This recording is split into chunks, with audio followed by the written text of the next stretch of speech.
Eh bien, bonjour et bienvenue une nouvelle fois sur le site mécaniqueuniverselle.net, le site qui essaie de démontrer que l'humanité évolue vers son ultime perfection. Nous travaillons tous, tout l'ensemble humain travaille depuis que son origine, depuis l'origine de l'humanité. L'ensemble humain, chaque être humain, travaille à faire évoluer l'humanité vers cette ultime perfection. Cette ultime perfection, c'est l'accession à l'état d'extase. C'est la réalisation du paradis terrestre au niveau technique, c'est-à-dire un monde totalement écologique qui n'impacte plus du tout la planète, euh, avec voilà, un monde complètement autosuffisant qui n'a plus du tout de gaspillage, bref, vraiment un système parfait, quoi. Alors évidemment, on comprend bien qu'il faudra encore quelques siècles de recherche pour atteindre ce niveau-là, mais on y parviendra. On voit à quel point partout sur la planète, les, les sociétés, les nations, les pays cherchent à, à faire des villes propres, etc., à construire des choses qui sont du domaine du durable. Bref, de, on est passé sur une autre mentalité de l'humanité. L'humanité est montée d'un cran dans sa prise de conscience et l'écologie est devenue quelque chose de fondamental. Et je pense sur toute la planète. Alors, euh, il faudra encore un peu du temps, d'éducation, etc., tout un tas de choses, mais voilà, on atteindra cet état de paradisiaque. Il faudra peut-être encore 2, 3, 4, 5 siècles, peut-être, c'est possible, mais l'humanité a le temps, hein, c'est nous qui sommes pressés, les êtres humains, on aimerait voir les échéances rapidement avant de mourir, mais bon, ça ne marche pas comme ça. En réalité, l'humanité, elle a son rythme d'évolution qui est un autre rythme que l'évolution d'un individu. Voilà. Alors, euh, pour, euh, pour démontrer cette théorie, je m'appuie sur des ouvrages parfois, sur des fiches de philosophie que j'ai découvert. Et là, je suis tombé par hasard il y a quelques jours, 2 jours, sur un, quelque chose qui a été sur le rapport Gateway qui a été déclassifié par la CIA depuis quelque temps. Et c'était des expériences qui ont été faites dans les années 80 par le Pentagone sur les techniques d'altération de la conscience humaine. Et quand, voilà, c'est la quatrième vidéo, il faut que vous alliez écouter les vidéos précédentes qui parlent de ça pour comprendre de quoi je parle. Je ne vais pas reprendre tout le processus de réflexion. En tout cas, cet état de conscience modifiée qui se fait à travers de la musique et qui travaille sur les vibrations, donc la CIA est parvenue à atteindre un niveau de conscience vraiment particulier qui vibre avec l'ensemble au niveau de la vibration de la Terre. Et quand on a expérimenté l'expérience extatique, comme c'est mon cas, de façon accidentelle, il y a 23 ans, quand j'ai découvert la mécanique universelle, cette théorie, quand j'ai élaboré cette théorie,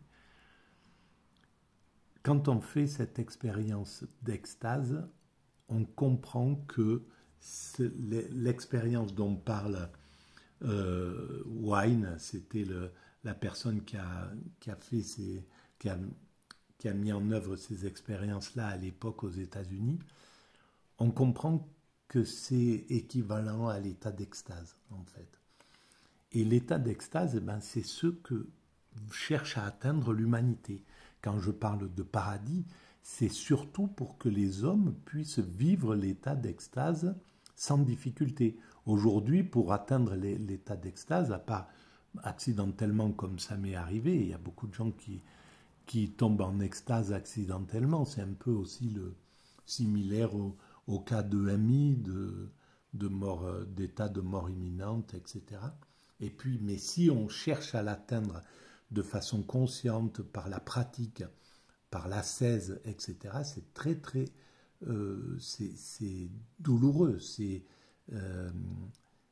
ça demande beaucoup de courage, d'abnégation. Il faut anéantir son ego, il faut perdre ses pulsions, il faut écarter les désirs. C'est très, très compliqué pour un être humain. Ça demande un effort considérable d'atteindre ce niveau de sagesse.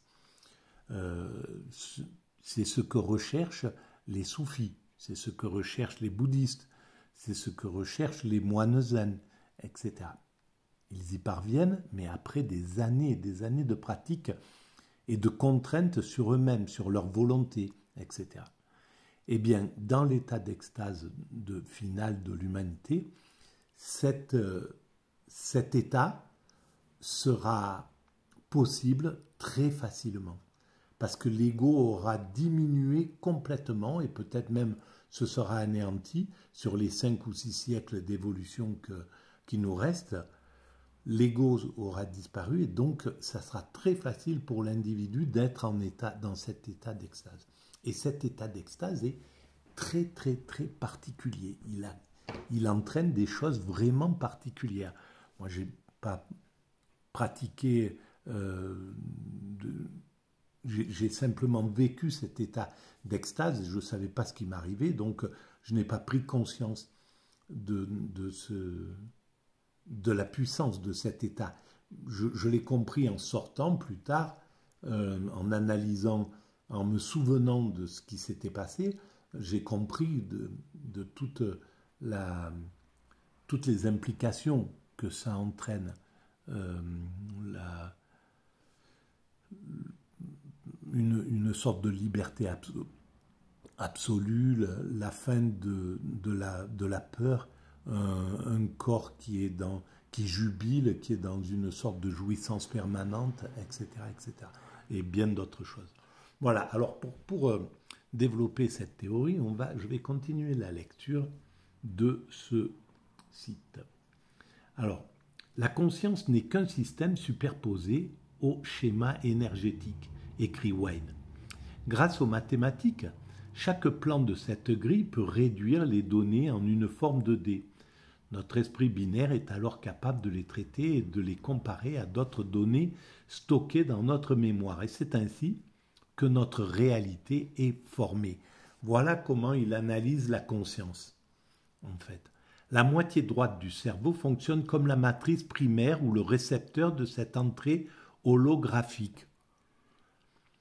La moitié gauche compare les données et les réduit à une forme bidimensionnelle. C'est le travail des deux hémisphères du cerveau. La phase de click-out. Wayne passe ensuite aux choses sérieuses. Comment utiliser la passerelle pour transcender la dimension de l'espace-temps? La passerelle, donc, c'est l'expérience avec le son dans un état de calme absolu, de presque endormissement. On fait écouter, il faisait écouter ces sons à l'individu qui rentrait dans cet état de conscience modifiée. Et donc, comment utiliser cette passerelle, pour transcender la dimension de l'espace-temps? Parce qu'en fait, c'est ce qui se passe dans l'expérience extatique. Le temps disparaît. On n'a plus de notion du temps. On est posé dans l'immédiat absolu, donc dans le présent total, et l'esprit ne peut pas s'échapper de ce présent total. Et donc le temps, dans l'esprit humain, il est concrétisé par le fait que je sais que dans 10 minutes, j'aurai fini cette vidéo, dans 20 minutes. Dans une demi-heure, je veux aller marcher. Demain, j'ai rendez-vous avec quelqu'un pour bricoler dans ma maison. Dans 15 jours, etc. Tout ça, c'est dans ma tête. Donc, je suis influencé par le temps, je suis soumis au temps. Dans l'état d'extase, là, je suis dans la position ordinaire du cerveau, qui concerne la plupart d'entre nous. On est tous dans cet état-là, dans cet état de conscience ordinaire.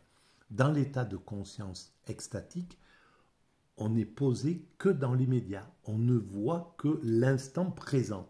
Le cerveau ne peut plus faire référence à demain ou à dans 10 minutes, ni à ce qui s'est passé hier ou avant-hier ou il y a 10 ans ou 100 ans. Donc, dans cet état-là, on sort de l'idée du temps. Le temps existe, on continue à vieillir, etc. Mais l'esprit n'a plus du tout de référence avec cette chose-là. Donc, on n'est plus dans le temps, en réalité. Même si le corps subit les affres du temps, l'esprit ne l'est plus. Le temps est une mesure du changement, du mouvement, continue-t-il. Cette dimension et cette définition est très importante. Pour que l'énergie soit classée comme étant en mouvement, elle doit être confinée dans un schéma vibratoire qui peut contenir son mouvement, en le maintenant constant. L'énergie qui n'est pas contenue par quelque chose se déplace indéfiniment dans un état dit absolu, c'est-à-dire complètement au repos car rien ne l'accélère ou ne le ralentit. Elle ne contribue pas à notre hologramme, donc nous ne pouvons pas le percevoir. Revenons aux fréquences. L'oscillation d'une onde se produit parce qu'elle rebondit entre deux points de repos rigides. Sans ces points de repos, il n'y aurait pas d'oscillation. Lorsqu'une onde frappe l'un des deux points, elle clique brièvement hors de l'espace-temps et rejoint l'infini, un phénomène que Wine décrit comme une phase de click-out. Pendant un instant, l'onde entre dans un nouveau monde. Théoriquement, si le schéma énergétique de la conscience humaine atteint une fréquence suffisamment élevée, le click-out peut atteindre un état de continuité. En d'autres termes, la conscience humaine peut transcender l'espace-temps. Voilà. Donc, là, je n'ai pas tout compris, c'est très technique, je pense que vous avez compris, vous, mais moi, je n'ai pas tout compris. Mais en tout cas, ce qui est intéressant à voir, c'est que la conscience humaine peut transcender l'espace-temps. Ça, c'est quelque chose qui, voilà, c'est vraiment le devenir de la réflexion sur le cerveau humain, sur la conscience et sur l'extase, justement. On vient de mettre le doigt dans une compréhension incroyable du mécanisme de la conscience et du mécanisme de l'extase qui est à mon point de vue la réflexion majeure des temps qui arrivent là. Donc, en d'autres termes, la conscience humaine peut transcender l'espace-temps. L'expérience Gateway et la technique EMI-Sync associées sont conçues pour permettre aux humains d'atteindre cet état et d'établir un modèle de perception cohérent dans la nouvelle dimension. Voilà. Donc, à travers la musique, les sons et les vibrations, l'expérience était destinée à permettre aux hommes de s'évader, de sortir de la conscience de l'espace du temps. Passeport pour l'hologramme. En théorie, il est possible d'accomplir ce qui précède à tout moment. Cependant, l'ensemble du processus est facilité si nous pouvons séparer la conscience du corps. Voilà, en théorie, il est possible d'accomplir ce qui précède à tout moment. C'est ce qui s'est passé pour moi. Je suis tombé en état d'extase. J'étais à la poste et voilà, un événement a fait que en sortant de la poste, je suis progressivement arrivé dans cet état-là, sans comprendre ce qui se passait. Donc, on peut très bien passer de l'état de conscience ordinaire à l'état de conscience extatique. C'est pas compliqué en réalité. C'est difficile pour l'extatique qui cherche à l'atteindre par la volonté, mais au niveau mécanique, c'est très simple. Moi, il n'y a pas eu de changement. Je suis passé de l'état de conscience ordinaire à l'état de conscience extatique en l'espace de 5 minutes, quoi. Voilà. C'est là que les choses se compliquent un peu, et de façon naturelle d'ailleurs. Essayez de suivre. L'univers fait partie de cet hologramme, écrit Wine. Ce super hologramme est appelé Thor, car il prend la forme d'une spirale massive et autonome, comme ceci. Donc là, il y a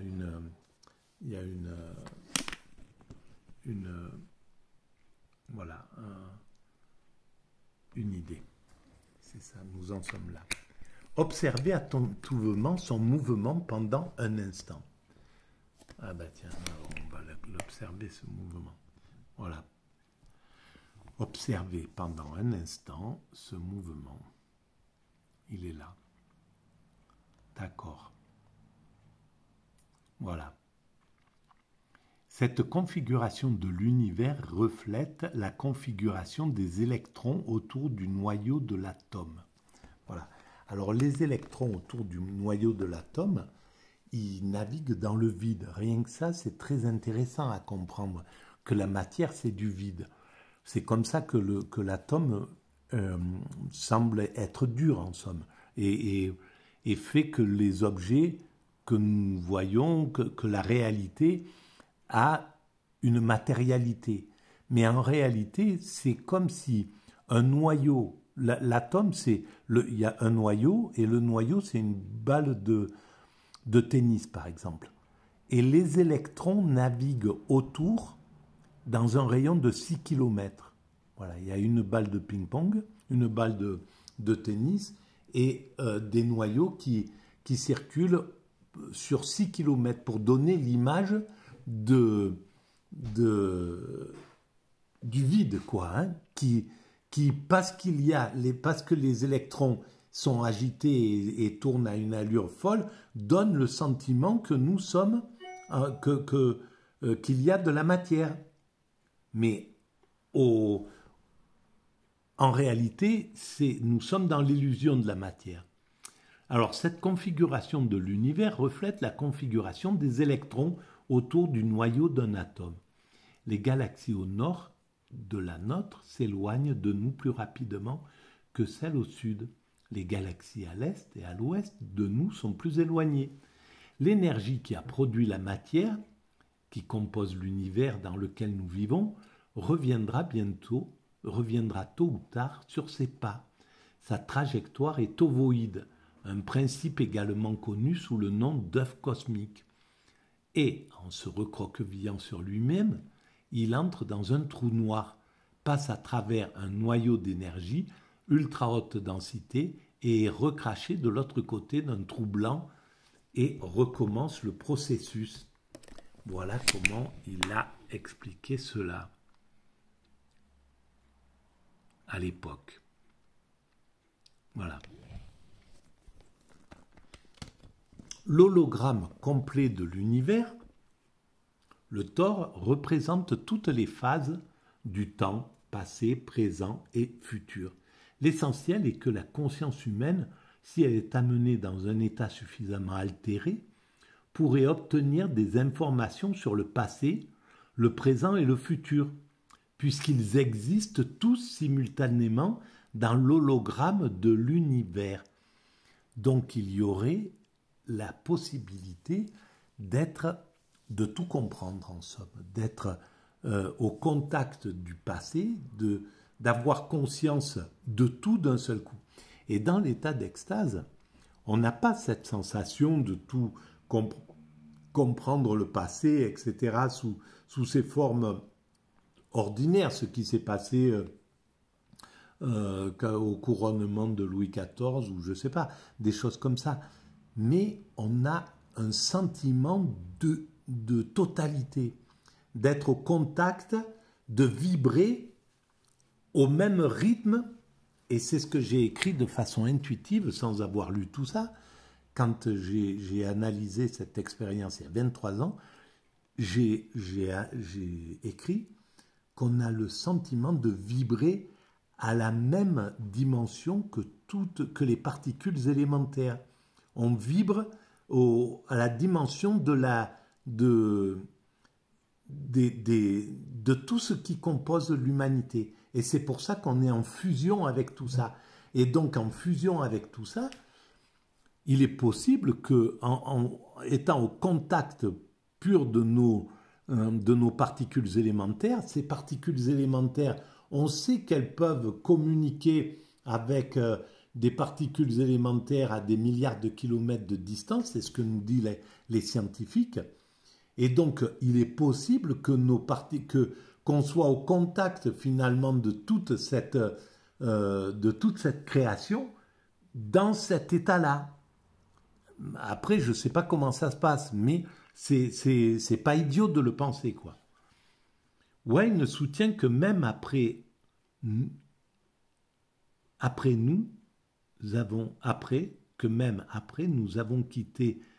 nous ayons quitté la dimension espace-temps et de l'hologramme, notre conscience continue. Notre conscience continue même après avoir quitté la dimension espace-temps de l'hologramme. Et c'est là le contexte général de la passerelle. Prenez une grande respiration, écrit la personne qui découvre ça. La technique Gateway, donc, ce sont les étapes clés pour atteindre la concentration nécessaire pour défier la dimension espace-temps. Donc là, on le verra dans la vidéo précédente. Voilà. Je vous remercie de votre écoute et je vous dis à très bientôt.